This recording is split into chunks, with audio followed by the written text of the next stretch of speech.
नमस्कार दोस्तों, मैं एक बार से फिर आपका दोस्त सुखबीर सिंह हुड्डा अब हमारे सीजन पॉलिटिशियंस, नामी पॉलिटिशियन शिव संधू जी के साथ हिसार की सीट के ऊपर चर्चा करेंगे, जहां से देवीलाल जी की फैमिली से 3 लोग कॉन्टेस्ट कर रहे हैं। वहां पे उनके बेटे रणजीत सिंह जी, उनकी डॉटर इन लॉ, उनकी बहू, बेटे की बहू, क्या कहते हैं पोते की बहू, क्या कहते हैं नैना चौटाला जी और सुनैना चौटाला जी।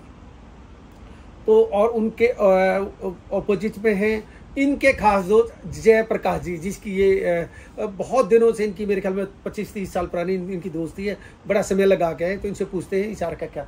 संधू साहब, हिसार के ऊपर आपका क्या टेक है? देखो, आपके दोस्त है, उसका फेवर नहीं करना, न्यूट्रल देना आप, जैसे न्यूट्रल है आप मीडिया के सामने। कभी वक्त होता था, हमने वो दौर भी देखा है, चौधरी देवीलाल जी की गवाही में जेपी जी, चौधरी रणजीत सिंह, नैना जी, सुनैना जी सारे एक ही प्लेटफॉर्म में थे। जेपी जी भी तो चौधरी देवीलाल की टीम का जो ग्रीन ब्रिगेड के आगू होते थे, उन्हीं की फैक्ट्री से पैदा हुए हैं। हाँ, उन्हीं की नर्सरी के पौधे हैं, उन्हीं नर्सरी के पौधे हैं। ठीक है।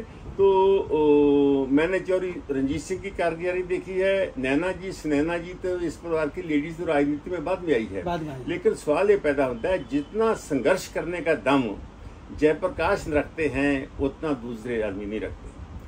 संघर्ष से आपका मतलब क्या है? संघर्ष किसको कहते हैं? संघर्ष करने का मतलब जो राजनीतिक मूवमेंट जयप्रकाश करते हैं, वो जो इसको परफॉर्मेंस लें। हाँ, परफॉर्मेंस। हाँ, जयप्रकाश को अब की बार चौधरी भजनलाल जी के होम टाउन आदमपुर में लड़ाया गया। हाँ। तो बहुत कम मार्जिन से जयप्रकाश लड़े, बहुत अच्छी टक्कर दी उन्होंने, बहुत अच्छी टक्कर दी। तो इसका मतलब है कि हिसार पार्लियामेंट में जयप्रकाश बहुत मजबूत दमदार आगू है। एक पॉइंट नंबर 1 मतलब आप जयप्रकाश जी को ले रहे हैं? जयप्रकाश ले रहे हैं। नंबर 2 दूसरे पास एक चौधरी रणजीत सिंह है, उसके पास ही एक ही रुतबा है कि मैं देवीलाल जी का बेटा हूँ। बीजेपी का नैना जी हैं, तब वो है मैं चौधरी देवीलाल जी की पोतू हूँ। जो सुनैना जी है तो वो भी, उसके पास भी रही कहने के लिए बात बची है। एक पासे एक परिवार की पावर, एक परिवार की छवि 3 हिस्सों में बांट गई है। तो 3 हिस्सों में बांटने के बाद चौधरी जयप्रकाश जी बस 100% जीतेंगे, और वो चौधरी देवीलाल की परिवार के जो 3 बंदे एक होता तो बराबर की टक्कर बन सकती थी। चौधरी देवीलाल के परिवार का एक मेंबर होता तो बराबर को जीत भी सकते थे, बराबर की टक्कर बन सकती। तो इसका मतलब हम ये लेके चले देवीलाल का परिवार ही जेपी को जिता रहा है, आपका कहने का मतलब? हाँ, देवीलाल का परिवार ही जेपी को जिता रहा है। तो जयप्रकाश का काम जो है वो भी उसकी बड़ी फेवर कर रहा है, उसका जो उन्होंने काम किया है, जो कांग्रेस की सरकार में, हुड्डा सरकार में उन्होंने काफी कुछ काम किया। वहाँ पे थर्मल प्लांट लगाना, जो उनका पावर प्लांट लगाया।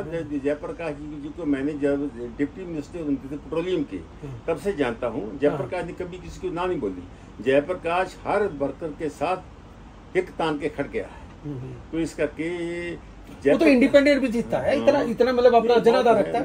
वो जो 3-4 डिस्ट्रिक्ट है हरियाणा के, जींद है, हिसार है, इसके आसपास सभी कैथल से जीत चुके हैं। सभी जगह में जयप्रकाश की अपनी पोजीशन है। हाँ।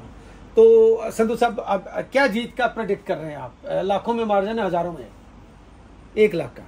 ये थे शिव संधू साहब। इन्होंने अपनी भविष्यवाणी और अपनी ऑब्जर्वेशन, अपना ओपिनियन दे दिया कि जयप्रकाश जी, जो हालांकि इनके मित्र भी हैं और थोड़ा सा सॉफ्ट कॉर्नर भी रखते हैं जेपी की तरफ, इन्होंने 1 लाख वोटों का उनकी तरफ एज दिया है और जेपी जी की जीत उन्होंने निश्चित बताई है। तो इन्हीं शब्दों के साथ शिव संधू जी का थैंक यू सो मच।